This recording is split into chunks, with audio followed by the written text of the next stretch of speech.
Before I get into what are some of the deeper things in us that cause us to be vulnerable to a narcissist, I'm going to explain kind of what I mean by the deeper thing. I believe that when we are created or born or knit together or whatever you want to call it, I believe that we are capable of perfect love. God doesn't create anything that isn't perfect, so there has to be something that's interfering with our ability to love others perfectly. The only example we have of somebody who loved perfectly is Jesus Christ.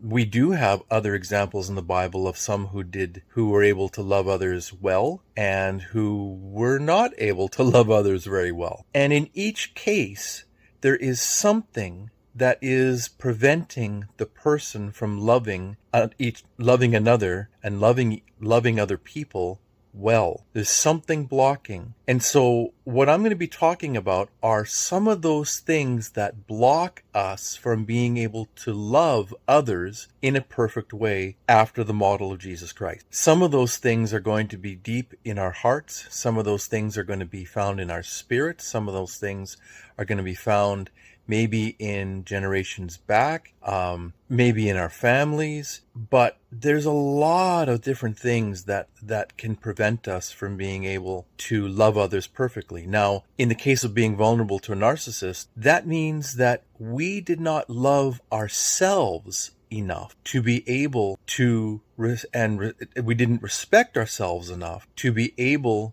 to say no to a narcissist and to be able at the very beginning, and maybe we attracted the level of health that we're at, which is a hard thing to admit and to I have always prided myself on trying to be a healthy individual, and yet by being attracted to and attracting a narcissist, I've come to realize that, as I've talked about in previous videos, there were a lot of different issues and dynamics that I had to face within myself, and I still am facing. And so when I talk about these deep issues, these are things that I've discovered over years and years and years of study that I'm now applying to myself in the area of being vulnerable to a narcissist. Some of these things will also explain why some narcissists do what they do.